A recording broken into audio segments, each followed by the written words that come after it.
یہ کعبہ ہے، خدا کا گھر، ہر مسلمان کا قبلہ۔ اسرارها ما منك يحضر او يباع اهي النواة وشطرها ام انها سڑک سے جانے میں سینکڑوں سال پرانی اسلامی تاریخ کے مناظر نگاہوں میں گھومنے لگتے ہیں۔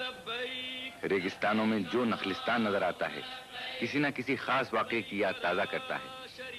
نخلستان کسی نہ کسی لڑائی کی یاد دلاتے ہیں جو اسلام کے ابتدائی دور میں مٹھی مٹھی بھر مسلمانوں نے ہزاروں کی تعداد میں حملہ کرنے والوں سے جم کر لڑی، اور ہر لڑائی میں خدا نے انہیں فرمان ہی گزرتے ہیں، کیونکہ مکے کے مقدس شہر میں صرف مسلمان ہی داخل ہو سکتا ہے۔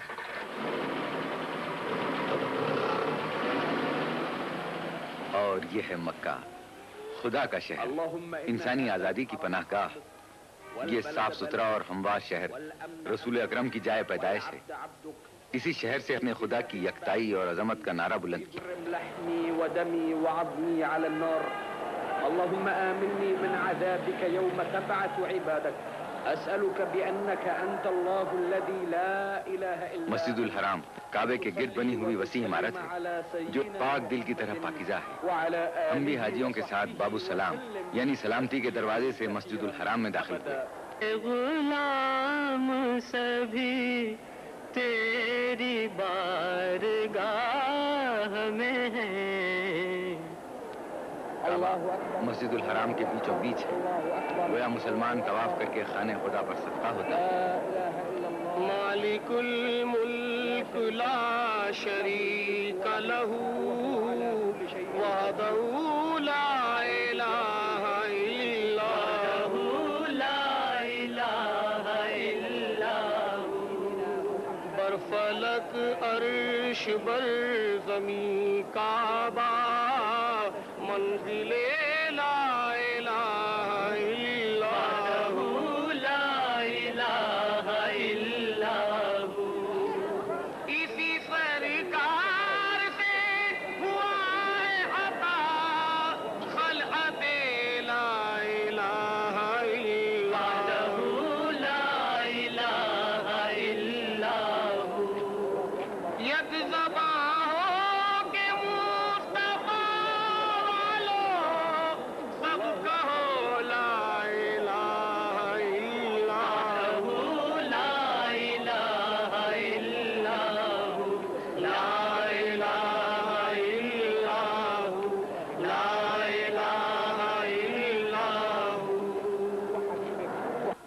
کا مطلب ہے صفا اور مروہ کی پہاڑیوں کے درمیان آہستہ آہستہ دوڑ کر جانا اور واپس آنا۔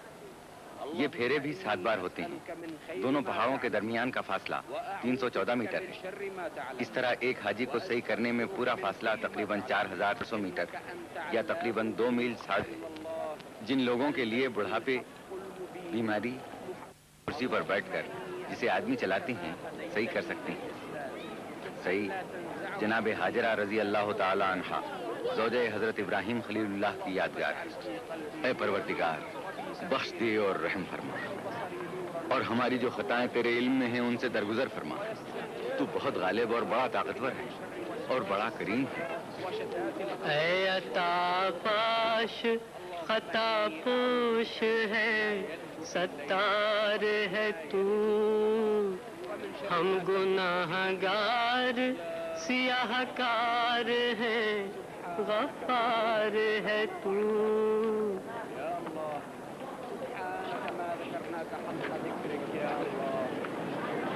صفا سے مروہ اور مروہ سے صفا جانے آنے میں دکانوں کے سامنے سے گزرنا پڑتا تھا اور صحیح میں آٹ پڑتی تھی۔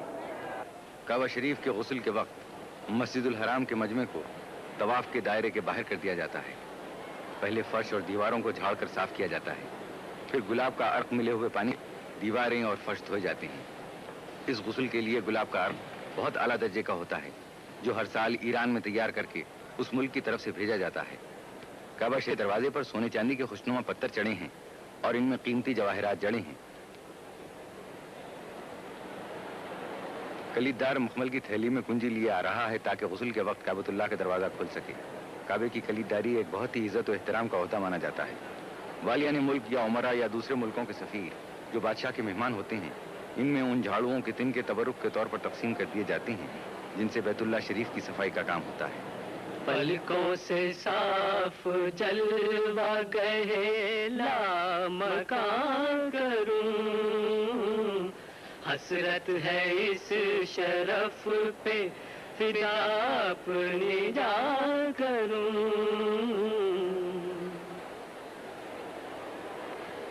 کعبہ شریف کے غسل رسم میں عربستان کے بادشاہ کے ساتھ ساتھ دوسرے مسلم ملکوں کے حکمران اور بڑے لوگ جو حج کے لیے آتے ہیں اور بادشاہ کے مہمان ہوتے ہیں شرکت کرتے ہیں۔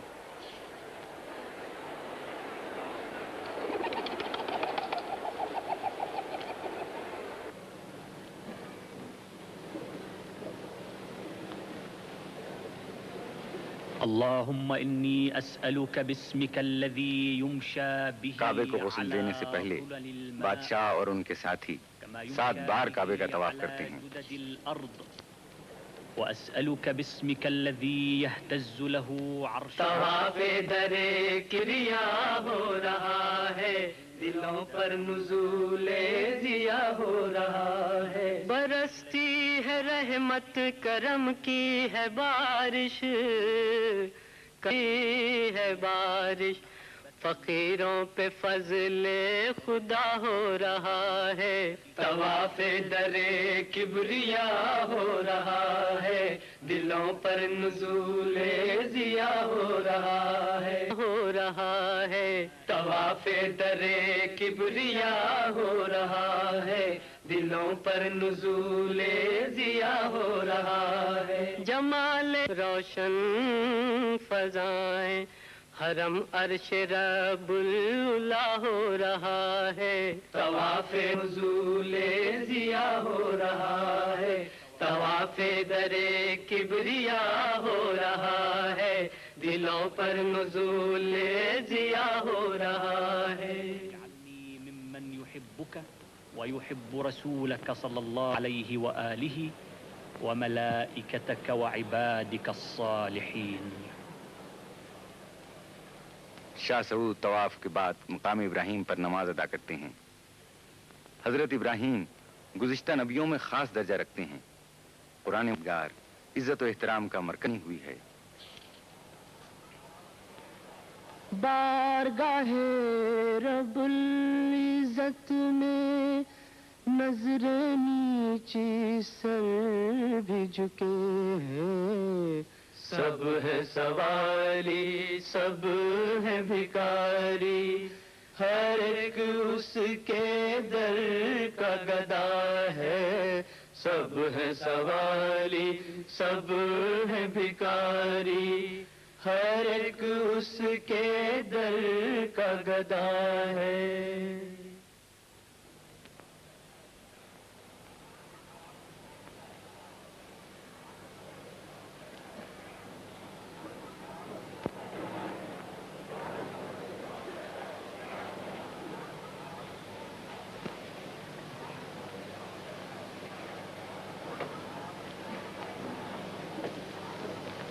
نماز کے بعد بادشاہ کچھ مخصوص لوگوں کو ساتھ لے کر کعبے کے اندر جاتے ہیں۔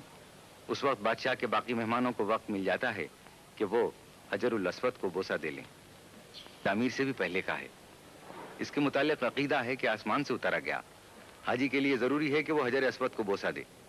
ہزاروں سال گزر گئے، لاکھوں کروڑوں نہیں اربوں انسانوں نے اسے متبرک مان کر چوما ہے۔ ادائے فرض ہوا آج اس کے صدقے میں، چلے ہیں ہو کے سبک سار سر اٹھائے ہوئے، حضور یار کے آئے نظر جھکائے ہوئے۔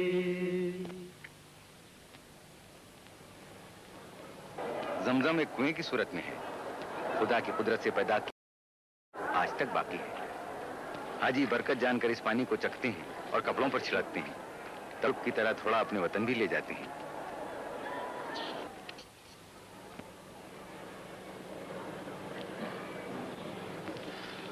غسل کعبہ کی رسم کے بعد عرب کے سلطان اور ان کے معزز ساتھی تشریف لے ہیں۔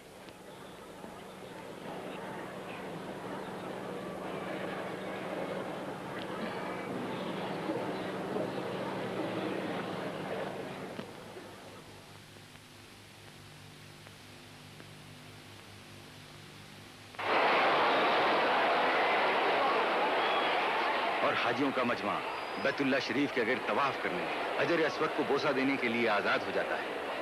کعبے کا دروازہ اگرچہ غسل کے بعد چند منٹ کھلا رہتا ہے، لیکن ہر شخص پوری کوشش کرتا ہے کہ کسی نہ کسی طرح کعبہ شریف کے اندر پہنچے۔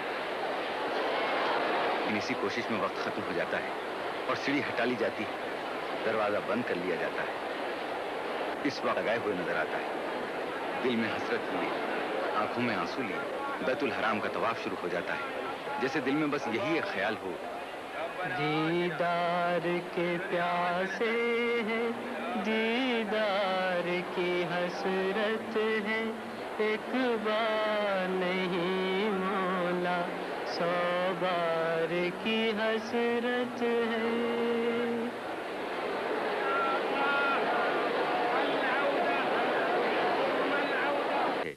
خیمے ہی خیمے نظر آتے ہیں۔ عرفات کا میدان میدان حشر کی یاد دلاتا ہے۔ جبل الرحمت یعنی رحمت کا پہاڑ، گرمی کی شدت، دھوپ جسموں کو جلائے دیتی ہے، لیکن خدا کے بندے جو اس کی رحمت کے امیدوار ہیں جبل الرحمت پر آ جا رہے ہیں۔ عرفات میں اور کوئی خاص فریضہ ادا کرنا نہیں ہوتا، اصل میں یہاں آنا لازم اس لیے کیا گیا ہے کہ تمام دنیا کے مسلمان جو حج کے لیے آئیں ایک جگہ جمع ہو جائیں، اور اس طرح ہر ملک کے مسلمان دوسرے ملکوں کے اسلامی بھائیوں کے حالات سے آگاہ ہوتے رہیں۔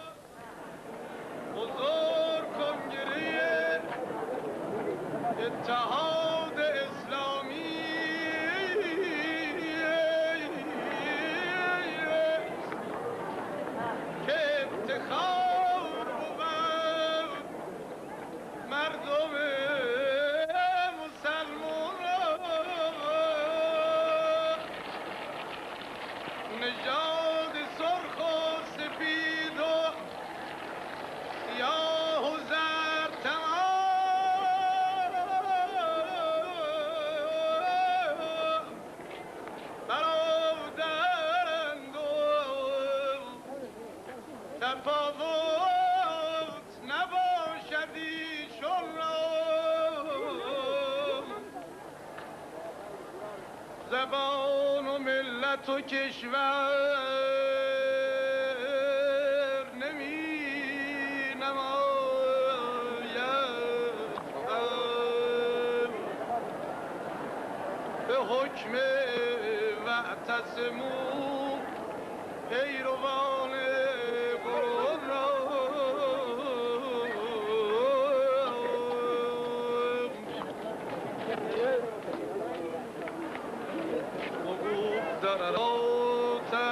به گوش دل گوید بهر به سانه تبریز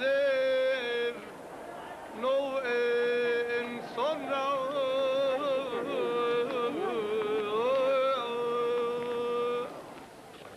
ظہر کا وقت ہے، دوپہر کے کھانے کا انتظام شروع ہو جاتا ہے۔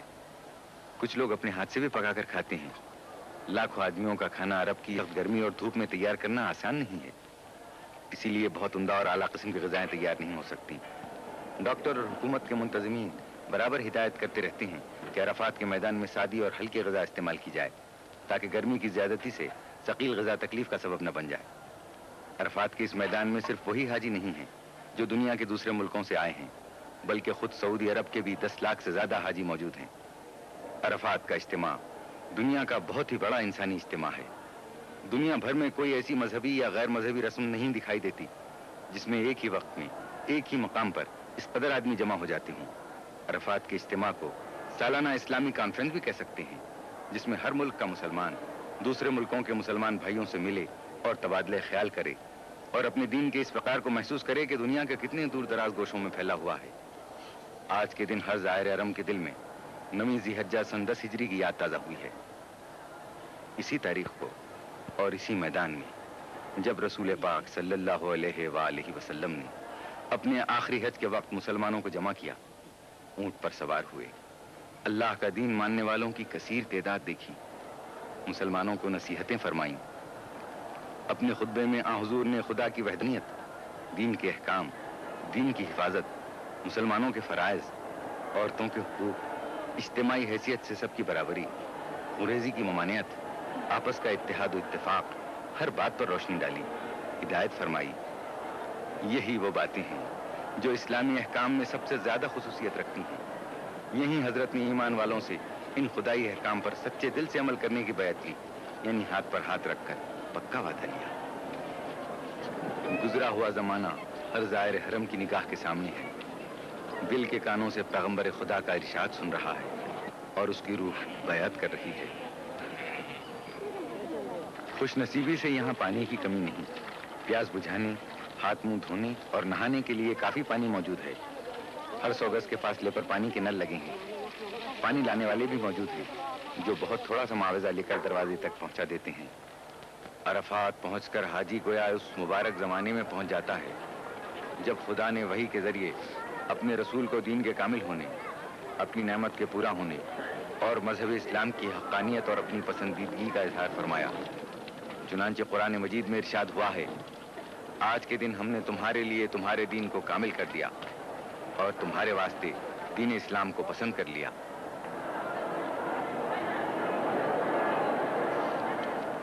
ظہر کے بعد سب حاجی اپنے اپنے خیموں میں آ گئے ہیں۔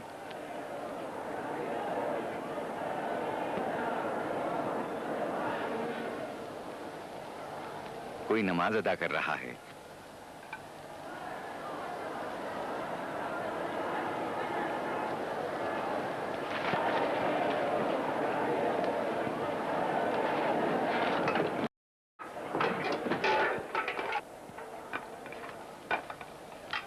پلیٹیں سجائی گئیں، کھانا تیار ہو گیا، دیگوں سے نکالا جانے لگا۔ قافلوں کی رہنمائی کرنے والوں نے کھانا حاجیوں تک پہنچانا شروع کیا۔ یہ لوگ اپنے کام میں بہت ہوشیار ہوتے ہیں، برسوں سے یہی خدمت انجام دے رہے ہیں۔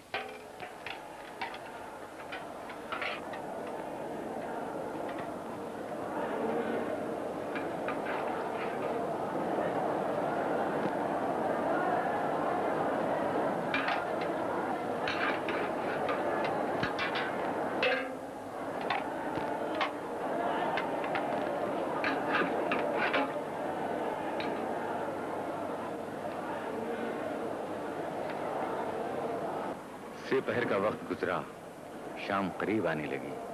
حاجیوں کے دستے عرفات سے مشعر الحرام کی طرف جانے شروع ہو گئے۔ یکے بعد دیگرے گاڑیاں روانہ ہونے لگیں۔ کاروان شوق ایک منزل سے دوسری منزل کی طرف رواں دواں ہیں۔ سامان سمیٹا جانے لگا، دریاں، قالین اور فرش لپیٹے جانے لگے۔ خیمے بھی اکھاڑ لیے جائیں گے اور 1 2 گھنٹے کے بعد اس میدان میں پھر ہمیشہ کی طرح خاموشی اور ویرانی چھا جائے گی اور صرف ہوا خاک اڑانے کو رہ جائے گی۔ ایسی خاک جس کے لیے مدتوں مسلمان اپنے اپنے وطن میں منہ پر ملنے کے لیے تڑپتے رہتے ہیں، اور کئی تو بغیر اس پاک جلوے کو دیکھے ہی دنیا سے کوچ کر جاتے ہیں۔ یوں تو نگاہ شوق نے کیا کیا نہیں دیکھا، جلوہ جو دیکھنا تھا وہ جلوہ نہیں دیکھا۔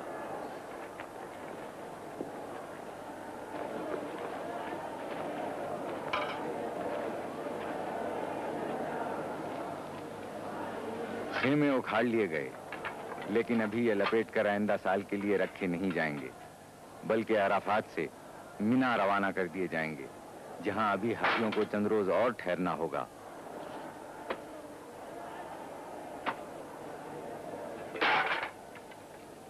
عرفات اور مشعر الحرام کے درمیان تقریباً 10 میل سے زیادہ فاصلہ نہیں، لیکن بھیڑ کی وجہ سے راستہ نہیں ملتا۔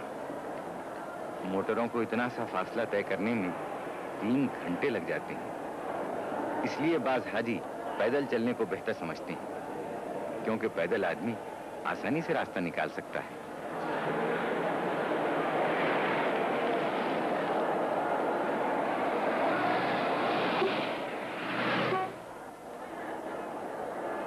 مشعر الحرام میں نہ کوئی عمارت ہے نہ خیمے، بس آسمان کی چھت ہے اور زمین کا فرش۔ حاجیوں کو یہاں ایک رات گزارنی پڑتی ہے۔ رات ہی میں حاجی یہاں سے چھوٹی چھوٹی کنکریاں چن کر جمع کر لیتے ہیں، جو دوسرے دن مینا کے میدان میں 3 شیطانوں کو مارنے کے کام آتی ہیں، تاکہ حضرت ابراہیم علیہ السلام کی طرح بدی پر نیکی کی فتح کے سبق کو پھر سے دہرا لیں۔